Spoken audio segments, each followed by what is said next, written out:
প্রথম জামানার সাহাবায়ে কেরামদের ঈমান কেমন মজবুত ছিল।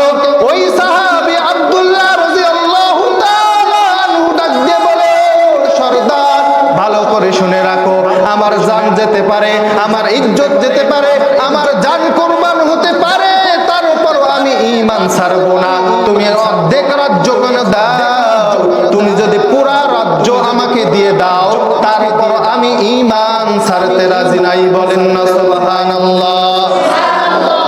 ইন্নাল্লাযীনা আমানু ওয়া আমিলুস সালিহাত কানাত লাহুম জান্নাতুল ফিরদাউসি নুজুলা।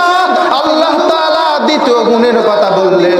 আল্লাহ তাআলা বলেন, ও বান্দা ঈমান তো আনবা, এর সঙ্গে সঙ্গে তোমাকে আমলে সালেহ করতে হবে। এই বান্দাদের জন্য যারা দুইটা গুণ অর্জন করবা, আল্লাহ তাআলা তাদেরকে পুরস্কার হিসেবে জান্নাতুল ফিরদাউস দান করবে। বলেন না সুবহানাল্লাহ। আল্লাহ রাব্বুল আলামিন সূরা হুদের 105, 6 এবং 7 নম্বর আয়াত আল্লাহ তাআলা বলেন, ফামিনহুম শাকিয়্যুন ওয়া সাঈদ। কিয়ামতের ময়দানে মানুষের দল হবে দুইটা। কয়টা? আরো জোরে বলেন, কয়টা? হযরত আব্দুল্লাহ ইবনে হুযায়ফা রাদিয়াল্লাহু তাআলা আনহুকে ডাক দিয়ে বলে, তুমি তো ঈমান ছাড়তেছো না, তাহলে তোমাকে বিপদের মধ্যে নিমজ্জিত করব। আসসালামু আলাইকুম ওয়া রাহমাতুল্লাহি ওয়া বারাকাতুহু। নাহমাদুহু ওয়া নুসাল্লি আলা রাসূলিহিল কারীম। আম্মা বা'দু ফাআউযু বিল্লাহি মিনাশ শাইতানির রাজীম। বিসমিল্লাহির রাহমানির রাহিম।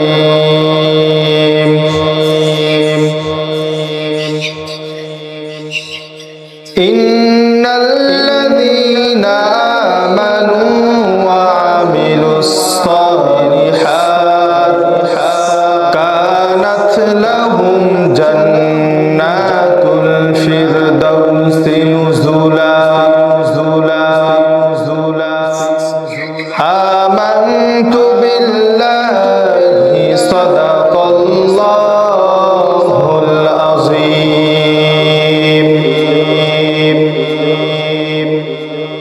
निकलेगा जमानाए आखिर अहले बिदात, निकलेगा जमानाए आखिर अहले बिदात। इस्लाम में नई बाती कर इजाद, इस्लाम में नई बाती कर इजाद। ऐ बंदाए खुदा रहो हर दम ने तो होशियार, बिदात का जो बुकबू करे तुमको ना बर्बाद। ला इलाहा इल्लल्लाह, ला इलाहा इल्लल्लाह, ला इलाहा इल्लल्लाह। दिन থাকিতে লা ইলাহা বলো ভাই, দিন থাকিতে লা ইলাহা ইল্লাল্লাহ বলো ভাই। দুনিয়াতে আখিরাতে, দুনিয়াতে আখিরাতে চাও যদি ভালাই,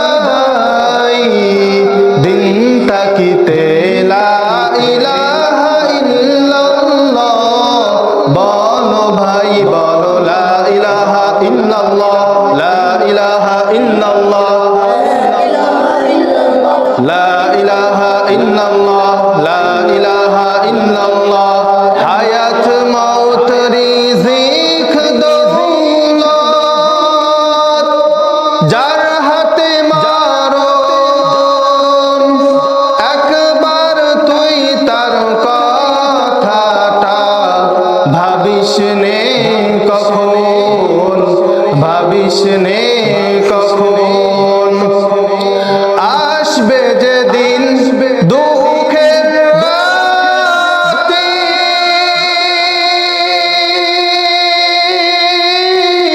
ওই নাম হবে সঙ্গের সাথী। আসবে যে দিন দুঃখের রাতে, ওই নাম হবে সঙ্গের সাথী। ও নাম বিনে দুনিয়াতে, ও নাম বিনে পরকালে বন্ধু কেহ নাই।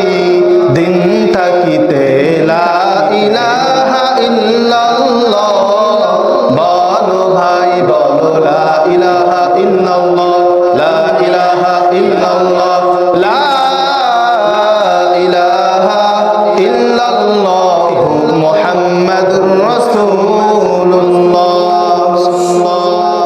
আলহামদুলিল্লাহ, আল্লাহ তাআলার দরবারে লক্ষ কোটি শুকরিয়া যে মহান রব্বুল আলামিন আমাদেরকে গত জুমার ন্যায় এই জুমায়ও আল্লাহ তাআলার ঘর, প্রিয় ঘর মসজিদে আসার মতো, বসার মতো এবং কিছু দিনই আলোচনা শোনার এবং বলার মতো যেই রব, যেই মুনিব আমাদের তৌফিক দিতেছেন, সেই রব্বে কারিমের দরবারে শুকরিয়া আদায় করি বলি আলহামদুলিল্লাহ। আর জোরে বলেন আলহামদুলিল্লাহ। প্রশংসা করলাম কার? প্রশংসা করতে হবে কার? প্রশংসা পাওয়ার যোগ্য কে?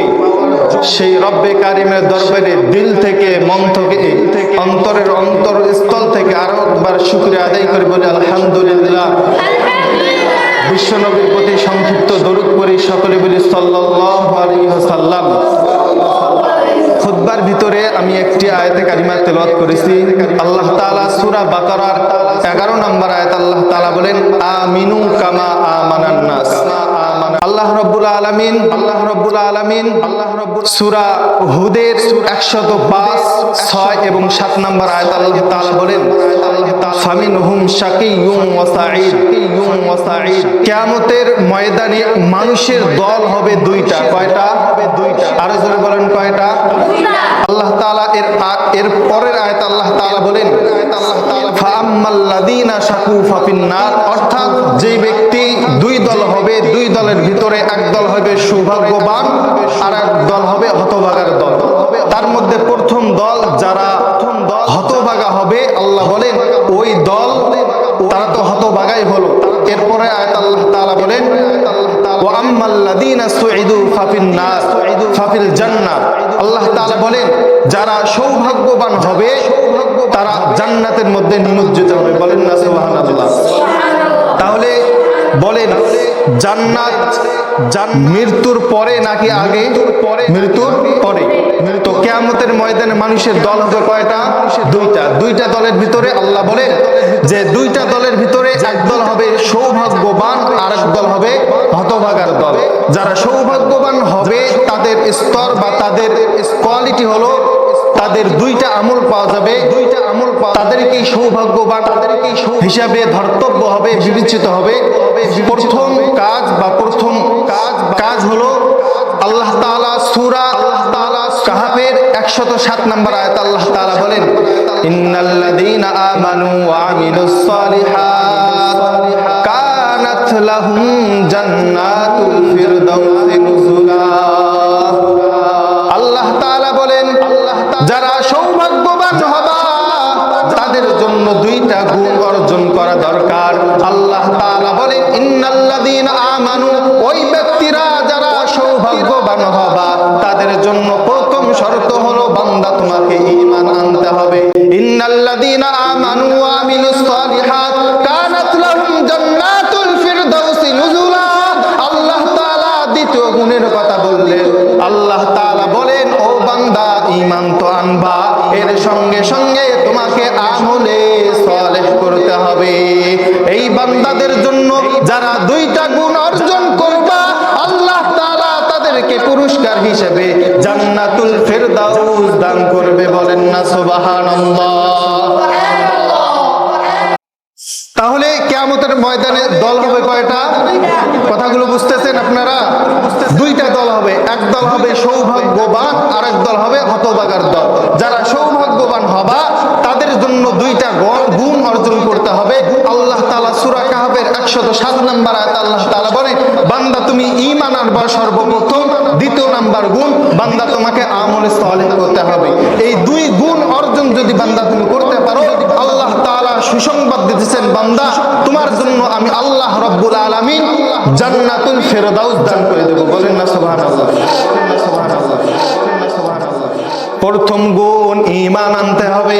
আল্লাহ তাআলা সূরা বাকারার 11 নম্বর আয়াত আল্লাহ তাআলা বলেন, আমিনু কামা আমানান নাস, ঈমান আনো ওই সকল লোকের মতো ঈমান আনো। মুফাসসিরিনে কেরামগণ এই ঈমান আনো ওই সকল লোকদের প্রতি ঈমান আনো বা ওই সকল লোকদের মতো ঈমান আনো, তার মধ্যে তিনটা ব্যাখ্যা করেছেন। এক নাম্বার ব্যাখ্যা, সাহাবায়ে কেরামদের মতো ঈমান আনো। সাহাবায়ে কেরামরা কিভাবে ঈমান এনেছে তাদের মতো করে তোমরা ঈমান আনো। দুই নাম্বার ব্যাখ্যা হলো বিভিন্ন কাফেরের স্ত্রীদের মতো ঈমান আনো, যেমন আসিয়া যেভাবে ঈমান এনেছে।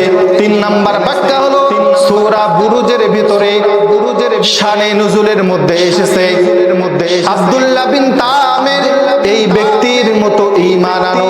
তাহলে প্রথম নাম্বার ব্যাখ্যা হলো সাহাবায়ে কেরামদের মতো ঈমান আনো। কিভাবে ঈমান আনতে হবে? সাহাবায়ে কেরামদের দিকে তাকাও, তারা কিভাবে ঈমান এনেছে আমাদেরকেও ওইভাবে ঈমান আনতে হবে। প্রথম জমানায় হযরতে ওমর রাদিয়াল্লাহু তাআলা আনহুর শাসনামলে হযরতে ওমর রাদিয়াল্লাহু তাআলা আনহু রোমানদের বিরুদ্ধে যুদ্ধ করার জন্য সাহাবায়ে কেরামদেরকে নিযুক্ত করলেন।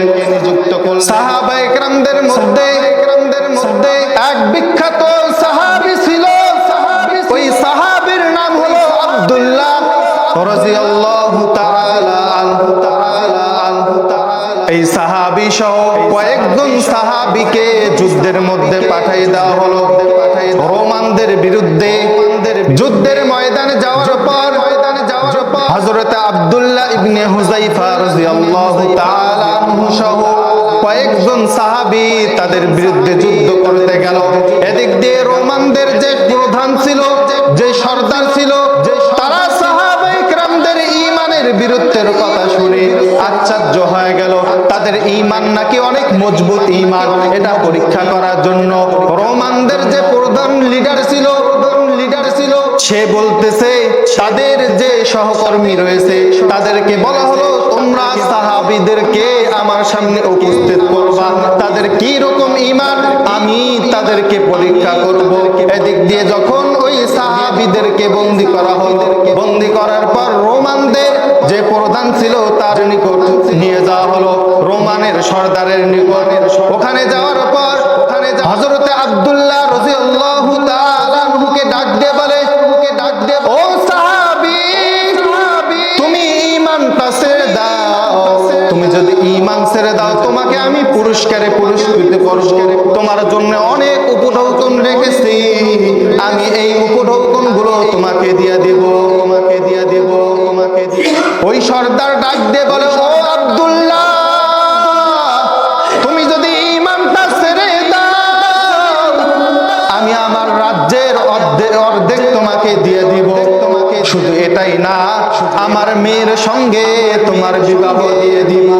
প্রথম জমানার সাহাবায়ে কেরামদের ঈমান কেমন মজবুত ছিল, ওই সাহাবী আব্দুল্লাহ রাদিয়াল্লাহু তাআলা আনহু ডাক দিয়ে বলে, সর্দার ভালো করে শুনে রাখো, আমার জান যেতে পারে, আমার ইজ্জত যেতে পারে, আমার জান কুরবান হতে পারে, তার উপর আমি ঈমান ছাড়বো না।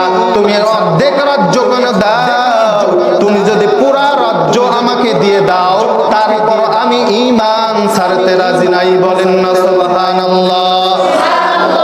তাদের ঈমান কেমন ছিল? রাজ্যের অর্ধেক পর্যন্ত দিতে চাচ্ছে, তারপর ঈমান ছাড়তে রাজি না। বলে, খ্রিস্ট ধর্ম তুমি গ্রহণ করো, ইসলাম ধর্ম গ্রহণ না করে তুমি খ্রিস্ট ধর্ম গ্রহণ করো, তোমাকে এগুলো উপঢৌকন দেব। তারপর রাজি হয়েছে? কথা বলেন, হয়েছে? হয়নি। এরপরে ওই সাহাবীকে হযরত আব্দুল্লাহ ইবনে হুযাইফা রাদিয়াল্লাহু তাআলা আনহুকে ডাক দিয়ে বলে, তুমি তো ঈমান ছাড়তেছো না, তাহলে তোমাকে বিপদের মধ্যে নিমজ্জিত করব। হযরত আব্দুল্লাহ রাদিয়াল্লাহু তাআলা আনহুকে ফাঁসির কাষ্ঠের মধ্যে নিয়ে যাওয়া হলো। ওখানে নিয়ে যাওয়ার পর ওই সাহাবীকে ডাক দিয়ে বলে, ও সাহাবী, তুমি যদি ঈমান না ছাড়ো তোমাকে ফাঁসির কাষ্ঠে ঝুলিয়ে দেওয়া হবে। ওই আব্দুল্লাহ রাদিয়াল্লাহু তাআলা আনহু বলতেছে, তুমি আমাকে যে শাস্তি দাও না কেন আমি সকল শাস্তি সহ্য করে নিব, তারপর আমি ঈমান ছাড়ব না।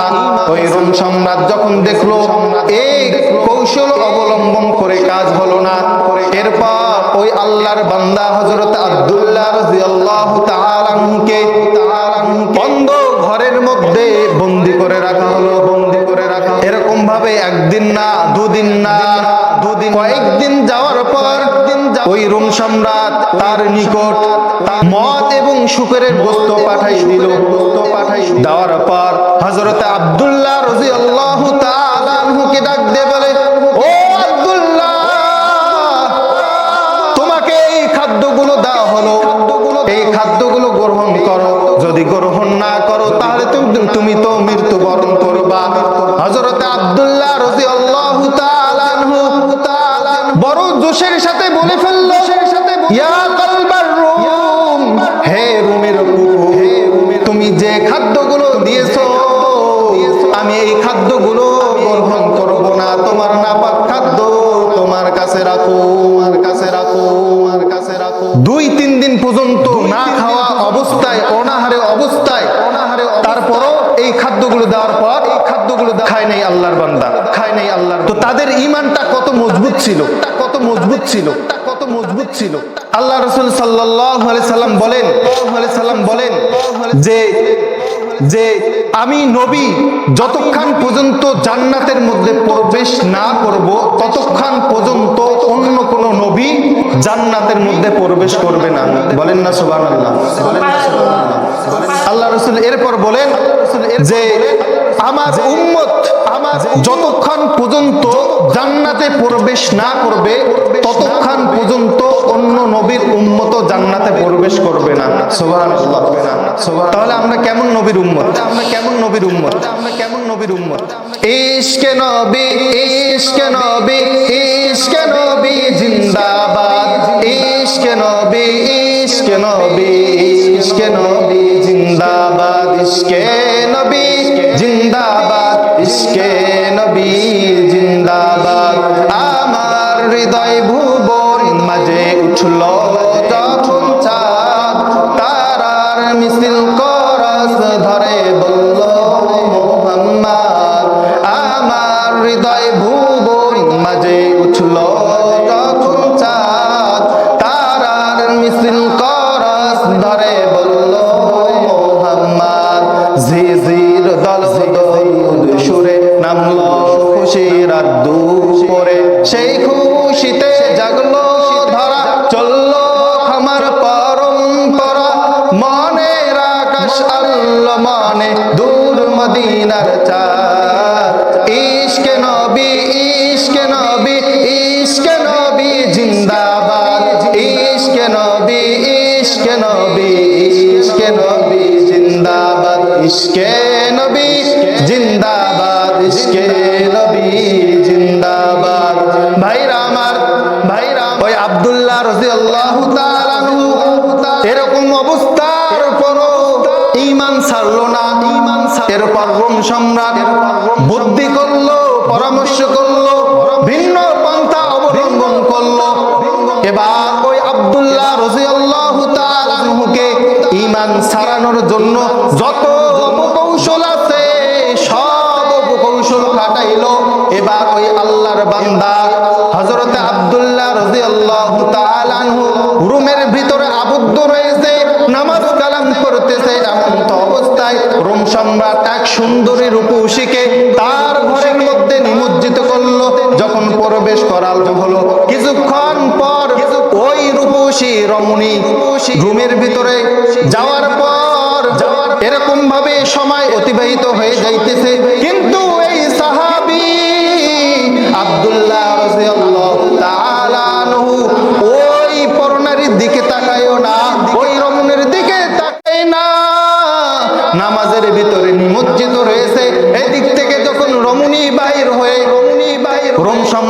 নিকট আসলো, ডাক দিয়ে বলে, ও রোম সম্রাট, তুমি আমাকে কার নিকট পাঠাইছো? সে পাথর নাকি গাছ? সে আমার দিকে তাকায়ও না এবং আমার সঙ্গে কথাও বলে না। অর্থাৎ এই কৌশল অবলম্বন করার পর ওই সাহাবীর ঈমানটা হরণ করতে পারেন নাই, খ্রিস্ট ধর্ম গ্রহণ করতে পারে নাই। শেষ অপকৌশল যখন প্রয়োগ করলো, হযরতে আব্দুল্লাহ রাদিয়াল্লাহু তাআলা আনহুকে ডাক দিয়ে বলে, ও আব্দুল্লাহ, তোমার সঙ্গী যারা রয়েছে এদের ভিতর থেকে আমি তেল গরম করেছি কড়াইয়ের ভিতরে, যদি ঈমানটা না ছাড়ো তাহলে এই তেলের ভিতরে তোমাকে ফেলে দেওয়া হবে এবং তোমাদের সাথীদেরকে ফালাইয়া দেওয়া হবে। এরকম ভাবে যখন ওই আব্দুল্লাহ রাদিয়াল্লাহু তাআলা আনহু এই প্রস্তাব যখন দেওয়া হলো, সে মানতেছে না। এরপর তার সাথী সঙ্গী যারা রয়েছে তাদেরকে ডাক দিয়ে বলে, যদি ঈমান না ছাড়ো তাহলে এই উত্তপ্ত তেলের মধ্যে তোমাদেরকে দেওয়া হবে। শেষ পর্যন্ত ঈমান ছাড়ে না, ওই সাহাবীদেরকে ওই তেলের মধ্যে ছাড়িয়ে দেওয়া হলো। যখন আব্দুল্লাহ রাদিয়াল্লাহু তাআলা নিকট আসলো, ডাক দিয়ে বলে, আব্দুল্লাহ, যদি ঈমান না ছাড়ো তোমাকেও এই আযাবের ভিতরে, এই কষ্টের মধ্যে তোমাকেও নিমজ্জিত করা হবে। তখন হযরত আব্দুল্লাহ রাদিয়াল্লাহু তাআলা আনহুর চোখ বেয়ে পানি পড়তেছে। রোম সম্রাট ডাক দিয়ে বলে, ও আব্দুল্লাহ, মনে হয় তোমার মৃত্যুর ভয় এসে গেছে।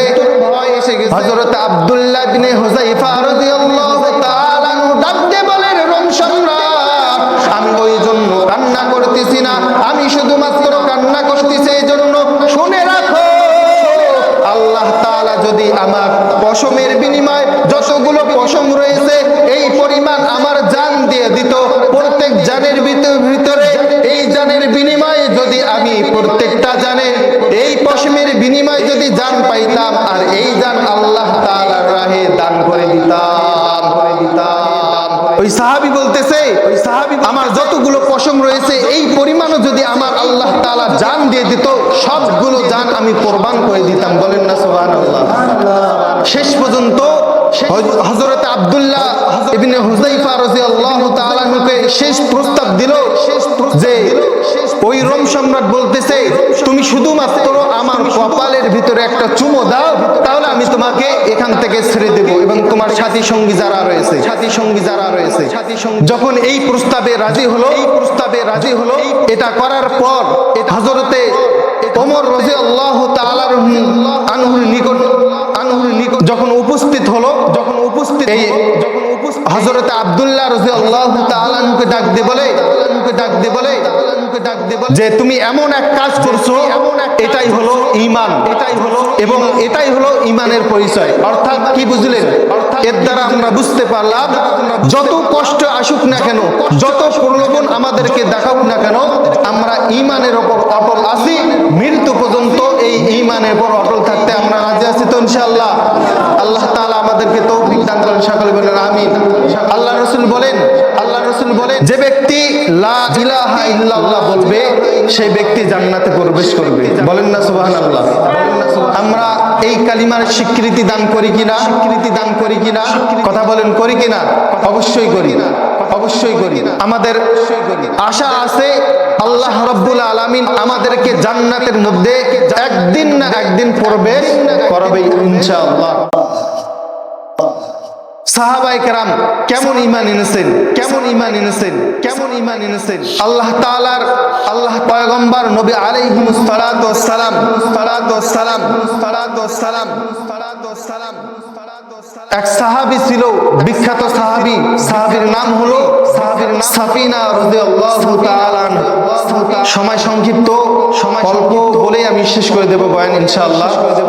এই সাফিনা রাদিয়াল্লাহু তাআলা আনহু এর নামকরণ কেন হলো? সাফিনা মানে পানির জাহাজ, অর্থাৎ পানিতে চলে। এই সাফিনা রাদিয়াল্লাহু তাআলা আনহু সবারই খেদমত করত, যেগুলো সাহাবায়ে কেরাম ছিল তাদের খেদমত করত। কোথাও যুদ্ধে যাবে, এই যুদ্ধের যে সরঞ্জাম ছিল এই সবগুলো তিনি বহন করত।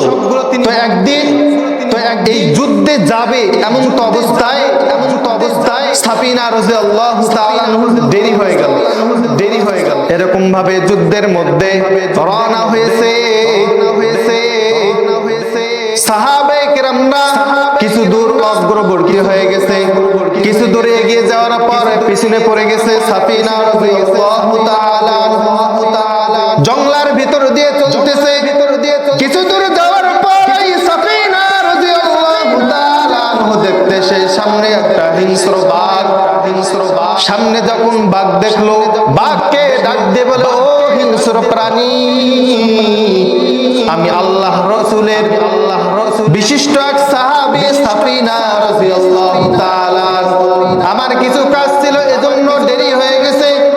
তুমি বাঘ, তোমাকে আমি আদেশ করতেছি, আমার পয়গম্বর নবী আলাইহিস সালাতু ওয়াস সালাম যেদিকে রওনা হয়েছে, যেদিকে গিয়েছে, আমাকে ওই দিকের পথটা দেখাইয়া দাও, আমি ওই দিকে যাব। তখন বনের হিংস্র প্রাণী বাঘ তার লেজটা নড়াইয়া যেদিকে আল্লাহ তাআলার পয়গম্বর নবী আলাইহিস সালাম গিয়েছে ওই দিকে রাস্তা দেখাই দিয়েছে। আল্লাহ তাআলা বলেন, ঈমান আনো, আমিনু কামা আমানান নাস, ওই সকল লোকদের মতো যাদের কথা বনের হিংস্র প্রাণী বাঘ পর্যন্ত শুনে। সুবহানাল্লাহ। তাহলে কাদের মতো ঈমান আনতে হবে? যাদের আল্লাহ তাআলা বলতেছেন সূরা বাকারার 11 নম্বর আয়াতে, আমিনু কামা আমানান নাস। আবার প্রথম আলোচনায় আসি যে কিয়ামতের ময়দানে জান্নাত মানুষের মৃত্যুর আগে নাকি পরে? মৃত্যুর পরে।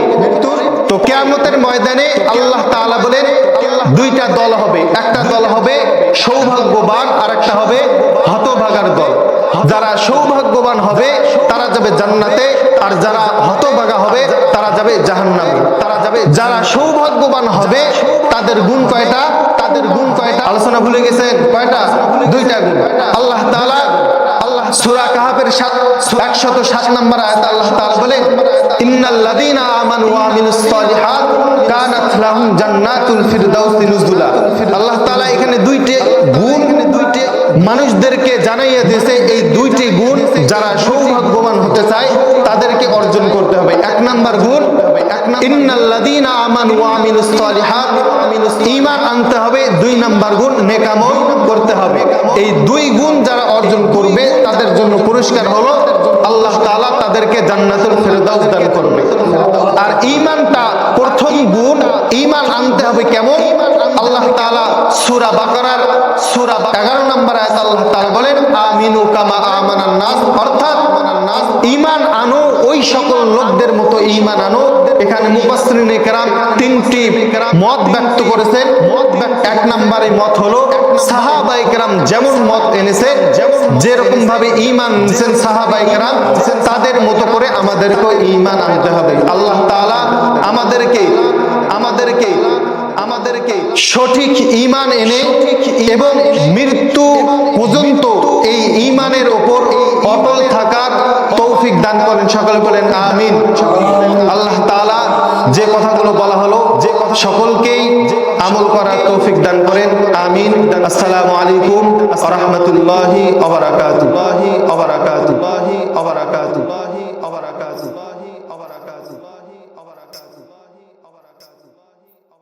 সিস্টেম করে দাও।